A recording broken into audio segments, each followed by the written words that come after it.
In Africa, or to be specifically in desert, we can find lots of animals, such as camel, lizards, fennec foxes.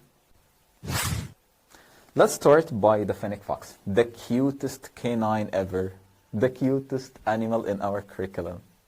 So it's in front of you. If you need to visit the fennec fox, ask it a question. It's written here. Ask me a question to visit me in my habitat. Any question? The interesting point here, the ears. So big ears. So if it were up to me, I'm gonna ask the fennec fox like this. Why do you have large ears? Let's find the answer. The smallest Do you see it? on the planet. Yes, it's here. With some of the biggest It's ears. over there. Look at the color. It's interesting. It's almost the same color of the ground over there. This is why you couldn't see it at the beginning. 1 kilogram. You couldn't see the color of the fur of the fennec fox at the beginning because it was almost the same color of the sand.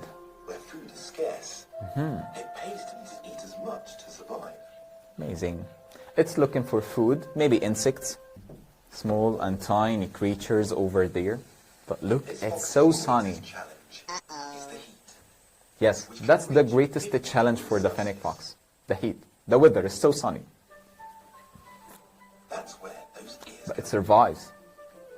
The fennec fox, one of the animals that has the ability to survive in such hot weather. How amazing is this animal? sensitive hearing. Also, it has very large ears for excellent hearing. It hears everything.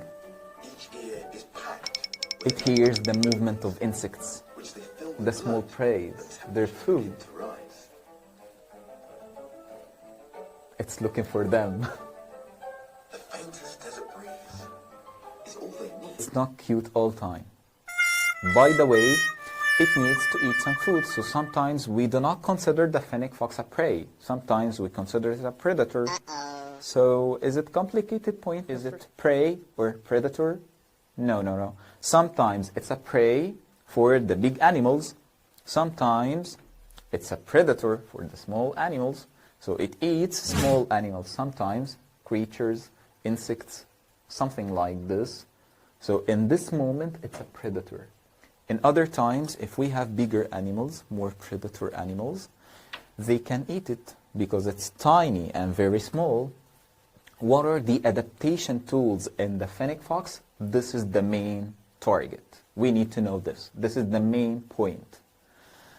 The fennec fox has sandy colored fur. I guess you know what does it mean sandy. It's the same color of the sand in the surrounding environment. Why? Or give reason, to be specific. To hide from enemies. What do you mean enemies? Predators or prey? In both cases, this is an advantage. To hide from the predators so you can run away from them, and also to hide from the prey so you can catch them easily. So what do they need to eat? Actually, insects. They eat insects. Easy question. The tricky questions. Why they have large ears? Is this an advantage? Yes, it's an advantage. One of the really important points to the fennec fox to have large ears. Can you tell me why? Can you give reason? Yes, right. Because they need to listen. They need to hear everything is around. Amazing! They need to hear the insects around so they can catch them easily. So they have large ears for excellent hearing, to hear everything. And also to reduce the body temperature, to cool their body because the weather is so sunny. Okay, so if I asked you a question like this, give reason. Fennec fox has large ears for 2 reasons. You have to tell me both. To cool the body, okay, to cool the body, and also for excellent hearing. Amazing. One of the adaptation tools in the fennec fox body, they store water inside their body. Unfortunately, there is no much water in desert. So when they find source of water, they drink lots of water, or they absorb the water from the insects or the animals that they eat and store it in their body for a long time. So they can survive for a longer time in such a hot weather in the desert. How amazing is this? And here we finished the fennec fox. Let's go to the lizard. Here